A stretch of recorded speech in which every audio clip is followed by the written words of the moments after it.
आ जाओगे दोस्तों। और आज का जो ये वीडियो आप लोग देखने जा रहे हो, इसका जो टाइटल है उससे पता ही लग गया होगा आपको। क्योंकि अमेरिका कैसा दिखता है, अमेरिका की सड़कें, अमेरिका में आलू कितने का मिलता है और प्याज कितने की मिलती है, और अमेरिका के गांव और अमेरिका खेत, ये तो बहुत हो गया है ना।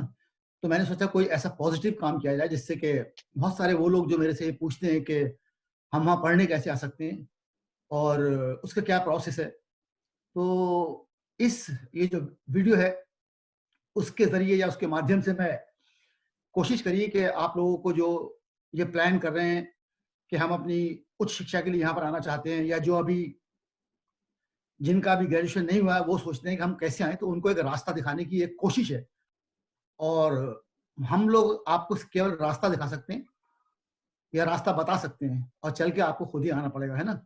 और सारी बातों का मुझे ज्ञान नहीं है कि मैं आप लोग जो पूछते हो मैं सब बता दूँ आपको। तो इस सिलसिले में ऊपर वाले ने कहता हूँ मैं, तो ऊपर वाले ने मेरे को गौरव पटेल से मिलाया है। और गौरव पटेल क्या करता है पहले ये आप उसके मुँह से सुन लीजिए खुद, और उसके बाद फिर मैं जो सवाल है उससे पूछना शुरू करता हूँ। चाचा जी, थैंक यू सो मच, मुझे आपने ऐसा बुलाया और बात करने का मौका दिया। तो मैं अभी यहाँ न्यूयॉर्क में एज अ स्ट्रक्चरल इंजीनियर और प्रोजेक्ट मैनेजर काम करता हूँ। बट मैं यहाँ पे अमेरिका में 2016 में मेरी ग्रेजुएट की डिग्री मतलब masters degree in civil engineering करने आया था, जो कि मैंने क्लीवलैंड स्टेट यूनिवर्सिटी ओहायो से ग्रेजुएशन किया 2017 में। और उसके बाद मुझे न्यूयॉर्क में काम मिल गया, तो मैं यहाँ अभी एज अ इंजीनियर काम कर रहा हूँ। तो गौरव, मेरा पहला सवाल ये है कि अब यहाँ कोई हाई स्कूल इंटर करने के लिए तो आएगा नहीं, है ना? तो जो लोग भी यहाँ पर पढ़ने आने की सोच रहे हैं, तो उनके लिए जो पहला स्टेप है वो क्या होना चाहिए? जो लोग यहाँ पढ़ने आने की सोच रहे हैं, फर्स्ट स्टेप जो सबसे पहला जो उन्हें करना चाहिए। सबसे पहला तो उन्हें उनका कोर्स किस में है, मतलब अगर उन्होंने अंडर ग्रेजुएट किसी स्पेसिफिक इंजीनियरिंग में किया है तो उनको पहले तो डिसाइड करना है कि कौन से मास्टर्स लेवल का कोर्स करना है, और उसके बाद उनको यूनिवर्सिटी आइडेंटिफाई करनी है। और वो यूनिवर्सिटी आइडेंटिफाई करने के सबसे पहला स्टेप है उसमें एडमिशन कैसे लेना है। तो वो एडमिशन के लिए आपको एग्जाम्स देनी पड़ेगी। तो वो दो तरह की एग्जाम है, वो है जीआरई और टोफेल। तो जीआरई का फुल फॉर्म है ग्रेजुएट रिकॉर्ड एग्जाम, जो कि उसमें मैथमेटिक्स और इंग्लिश आता है। और टोफेल है, वो है test of English as a foreign language. वो दो ही जिससे उनको एडमिशन मिल सकता है यूनिवर्सिटी में। तो उस हिसाब से उनको प्रिपरेशन करनी है, और उनके मार्क्स, उनके कट ऑफ कितने चाहिए वो उनको यूनिवर्सिटी के वेबसाइट में मिल जाएगा। तो वो बहुत इंपॉर्टेंट है कि पहले यूनिवर्सिटी डिसाइड करो, आपकी ड्रीम यूनिवर्सिटी लोकेशन के हिसाब से या उसके एजुकेशन के हिसाब से कौन सी है, और फिर वहां से पता चलेगा कि आपको कितना कट ऑफ चाहिए वो दो एग्जाम देने के लिए। तो सबसे फर्स्ट स्टेप होगा आपको ये दो एग्जाम देनी है, और फिर आगे का प्रोसेस। और यूनिवर्सिटी तलाशने में तो तुम तो उनको हेल्प कर नहीं सकती हो, तो उनको खुद ही जाके सर्च करनी पड़ेगी गूगल पे जाकर। हाँ, मैं उनको गाइड कर सकता हूँ कि कौन सी वेबसाइट को या कौन सी यूनिवर्सिटी के रैंकिंग देखने हैं, कैसे देखना है, वो सब मैं उनको बता सकता हूँ। बट उनको एक्चुअल रिसर्च जो करना है उनके फील्ड के रिलेटेड, वो मैं ऐसा कहूंगा कि जो भी उनके अलुमनाइज है, मतलब कि जो अभी ग्रेजुएट हो गए वो यूनिवर्सिटी से, या फिर जो अभी वहां पढ़ रहे हैं, वो हर एक इंडिविजुअल यूनिवर्सिटी जो भी उनको जाना है उनसे कांटेक्ट करें और उनसे सब पूरा स्ट्रक्चर जान ले के कैसा है। बट आपको ऑफ कोर्स रिसर्च करना पड़ेगा कि कैसे अप्लाई करना है, स्कॉलरशिप या कुछ भी हो। तो मैं उनको गाइड कर सकता हूँ कि यहाँ जाके आप सर्च कर सकते हो। बट जो मेन उनको जो रिसर्च करना है उनके हिसाब से, वो उनको ऑफ कोर्स उनको ही करना पड़ेगा, क्योंकि उनको पता है कि उनको एग्जैक्टली क्या चाहिए। और मैं आप लोग को जो भी वीडियो देख रहे हैं और यहाँ आने की सोच रहे हैं, तो मैं उनको ये बता देना चाहता हूँ कि जो आपको ये सोच लेना है कि कुछ बनने के लिए आपको बहुत मेहनत करनी पड़ेगी। और जीआरई या टोफल का जो आप एग्जाम देते हो, तो वो उसके साथ साथ आपको सारी दुनिया के जो स्टूडेंट्स हैं जो और इन एग्जाम्स को देते हैं उनके साथ में आपको कम्पीट करना है। तो कितनी मेहनत है इसका अंदाजा आप खुद लगा सकते हो, क्योंकि जब यहाँ पर किसी भी यूनिवर्सिटी में आप जाओगे तो आपको फिर उनसे कम्पीट करना पड़ेगा। आपके मार्क्स उस स्टैंडर्ड पे होने चाहिए जितनी उस यूनिवर्सिटी की रिक्वायरमेंट है। तो ये आप सोच लो कि आपको बहुत मेहनत करनी। पहला स्टेप तो ये हो गया कि आपको ये दोनों एग्जाम जो है वो क्वालिफाई करने हैं। उसके बाद जब वो आते हैं यहाँ पर, तो उनको कौन सा वीजा जो उन लोग को मिलता है यहाँ पर, कितने तरीके का वीजा होता है जो अलग अलग उसके हिसाब से मिलता है उनको?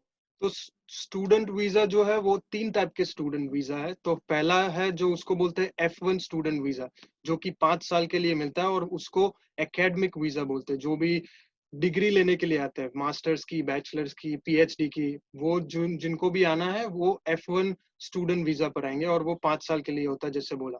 दूसरा वीजा टाइप है वो है M1 वीजा, वो है नॉन एकेडमिक बैकग्राउंड के लिए। तो जो भी शॉर्ट कोर्सेज के लिए आते हैं, या फिर सिंगिंग हो गया, कुकिंग हो गया, वैसे कोई short type of training course के लिए आते हैं जिसमें डिग्री नहीं मिलता, उसको M1 वीजा पे आ सकते हैं, और वो 3 साल के लिए होता है। और तीसरा जो वीजा है वो है J1 वीजा। वो J1 वीजा जो होता है वो ट्रांसफर स्टूडेंट्स के लिए होता है, जो कि जैसे कि कोई कॉलेज में पढ़ रहा है इंडिया में, और फिर वहां से उसको 1 सेमेस्टर या 6 महीने यहाँ आके उसको एक्सपीरियंस करना है, कैसा पढ़ाई होता है, क्या होता है, तो वो आ सकते हैं। या तो फिर प्रोफेसर कोई शॉर्ट टर्म के लिए यहाँ पे पढ़ाने आ रहा है या कुछ भी, तो वो ड्यूरेशन शॉर्ट होता है, और वो उसको J1 मतलब ट्रांसफर स्टूडेंट वो आ सकते हैं। तो ये 3 टाइप के वीजा है, F1 जो एकेडमिक का होता है, M1 जो नॉन एकेडमिक का होता है, और J1 जो वो non immigrant visa but transfer students के लिए स्पेसिफिकली होता है। तो आपको पहले डिसाइड करना है आपको क्या पढ़ना है, डिग्री लेनी है या फिर ट्रांसफर स्टूडेंट जाना है, उस हिसाब से आपको वीजा का सिलेक्शन करना है। अच्छा, ये उसके बाद एक बात और ये कि अब यूनिवर्सिटी जो सिलेक्शन का काम है वो तो खुद उनको करना है, लिंक तो उनको भेज देगा जिससे उनको हेल्प मिल सकती है, या कोई स्पेसिफिक अगर वो पूछना चाह रहे हैं तो वो लोग तेरे को मेल कर सकते हैं। उसके बाद जब सिलेक्शन हो जाता है तो एक गेस पूछ रहा हूँ मोटा मोटा, उसमें कोई, क्योंकि वो तो अलग अलग यूनिवर्सिटी की अलग अलग फीस होती है ना, तो कोई अगर आने के लिए सोच रहा है पढ़ने, तो उसको एक एक मोटा मोटा अंदाजा हो कि अगर वो यहाँ पर मास्टर्स करने के लिए आ रहा है तो उसको क्या सोच के आना चाहिए, कितने पैसे तक लग सकते हैं, तो वो एक गैस बस।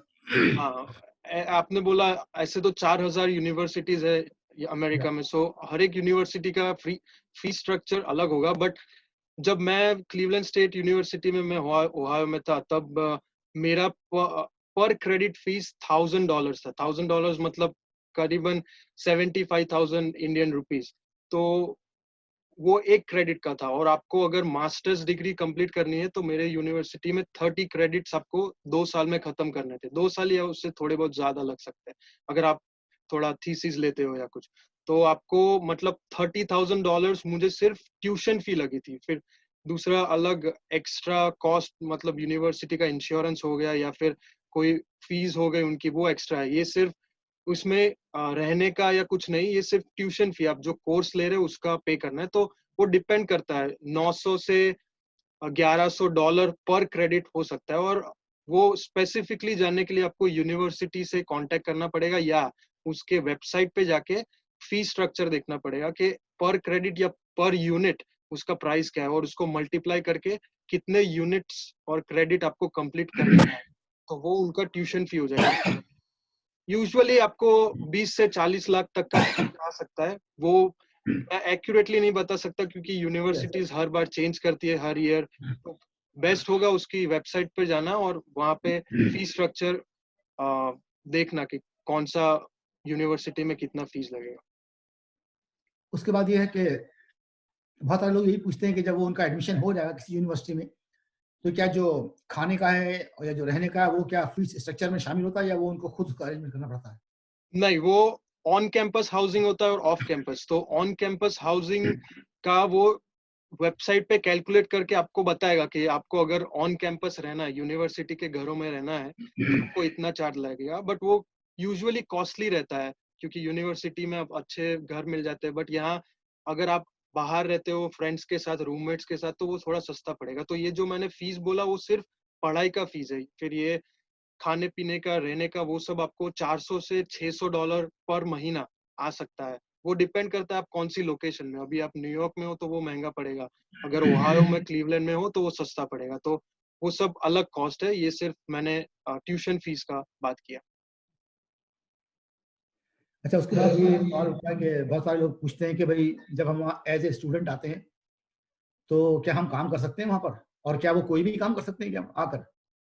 तो यहाँ एज अ स्टूडेंट आप सिर्फ लीगली यूनिवर्सिटी में काम कर सकते हो, जैसे कि कोई कंप्यूटर डेस्क हो गया, लाइब्रेरी में काम हो गया, या फिर उनका कैफेटेरिया है वहां जाके आपने काम किया।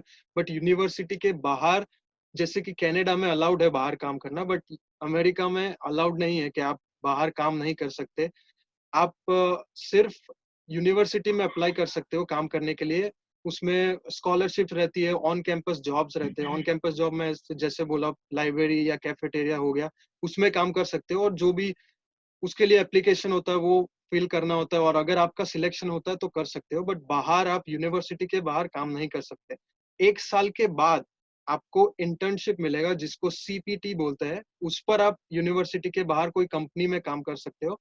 बट वो 1 साल बाद आपने अप्लाई किया और आपको लगा, तो उसके बाद स्कूल यूनिवर्सिटी के अप्रूवल से आप काम कर सकते हो। बट एज अ स्टूडेंट आप सिर्फ जब पढ़ाई कर रहे हो तब यूनिवर्सिटी के अंदर ही काम कर सकते हो, बाहर काम करना लीगल नहीं है। तो उस हिसाब से आपको प्लान करके अप्लाई करना है जॉब्स को यूनिवर्सिटी के अंदर, और फिर देखना है कि आपको मिलता है या नहीं। तो मतलब इसका मतलब ये हुआ कि ये कोई गारंटी नहीं कि अगर आप एज ए स्टूडेंट आए हो तो आपको काम मिल ही जाएगा। नहीं नहीं, क्योंकि इतने सारे स्टूडेंट्स होते हैं तो वो यूजुअली बहुत कंपटीशन रहता है वो स्पेसिफिकली जॉब मिलने के लिए। तो वो अगर आपका आपने अच्छे से अप्लाई किया, कॉन्टेक्ट्स आपका नेटवर्क अच्छा है, तो आपको मिल सकता है। बाकी आपको बहुत कम पॉसिबिलिटी है कि आपको मिल सकता है, but it is possible. Like मैं जब काम करता था तो मैं एज अ प्रोफेसर के अंडर भी काम किया है, और मैं एज अ ट्यूटर भी था। मैं अंडर ग्रेजुएट के स्टूडेंट्स को भी पढ़ाता था। तो मैंने एप्लीकेशन किया था, और जब वो भी मुझे थोड़ा टाइम लगा था, और उसके बाद मेरा सिलेक्शन हुआ था। और एक और बात कि जो लोग यहाँ पढ़ने के लिए आते हैं हायर एजुकेशन के लिए, उसमें क्या 100% ये चांस होता है कि जो यहाँ पर अपना हायर एजुकेशन के लिए आए उनको फिर यहाँ जॉब मिल ही जाए? क्या ये चांसेस 100% होते हैं या नहीं, ऐसा कुछ नहीं है? नहीं, ये यहाँ आने के बाद, मास्टर्स डिग्री मिलने के बाद जॉब फाइंड करना इंटरनेशनल स्टूडेंट के लिए बहुत मुश्किल है। गारंटी कोई नहीं है कि आपको जॉब मिल ही जाएगा।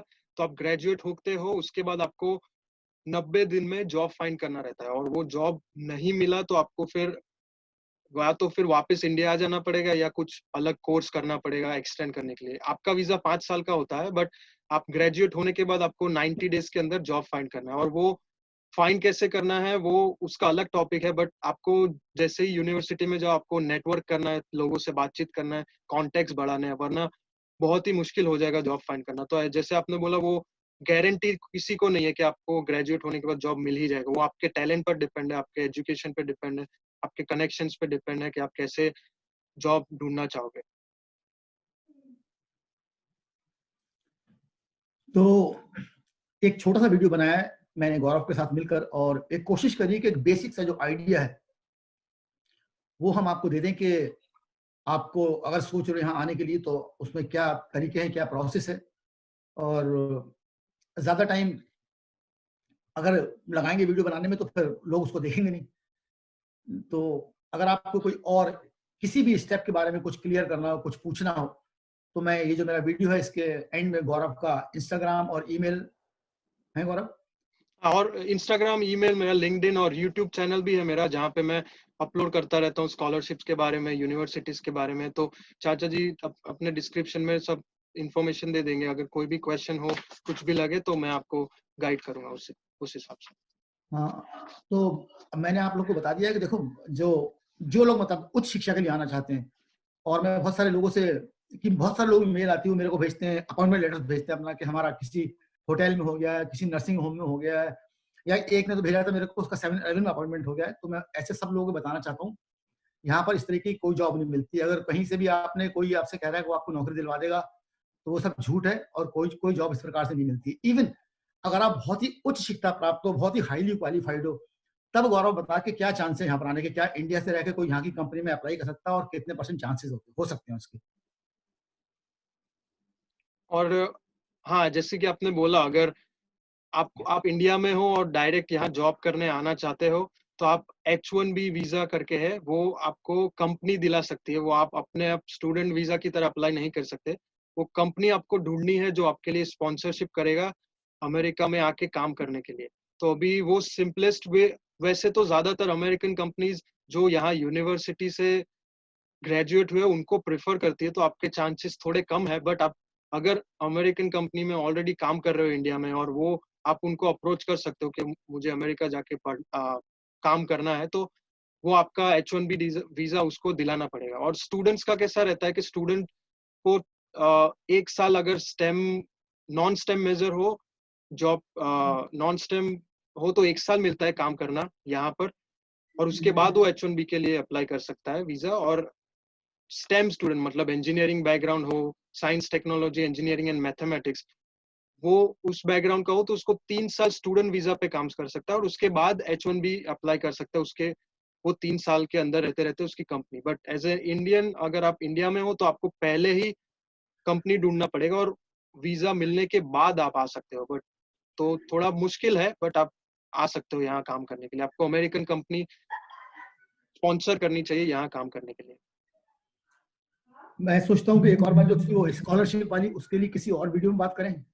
हाँ, स्कॉलरशिप और बाकी H1B वीजा के थोड़े रिलेटेड, या फिर काम करने कैसे आ सकते हैं, वो कोई और नेक्स्ट वीडियो में बात कर सकते हैं। तो आज के लिए फिर दी एंड किया जाए इसका। जी आज के लिए तो आज की वीडियो में बस इतना ही। और जैसे मैंने पहले कहा था कि आपको कोई भी जानकारी चाहिए आज के जो जो सब्जेक्ट है हमारा उससे रिलेटेड, तो आप गौरव को कांटेक्ट करना। गौरव का जो कुछ भी है वो सारा मैं अपने जो वीडियो का डिस्क्रिप्शन होगा उसमें दे दूंगा। और जाने से पहले वही बात, तेरे को पता ना मैं क्या बोलता हूँ। मेरे यार शब्बा खैर। मेरे यार शब्बा खैर, बाय गाइस, टेक केयर। फिर मिलेंगे किसी और वीडियो में। Thank you Gaurav, thank you so much. Thank you चाचा जी, ओके बाय। Take care.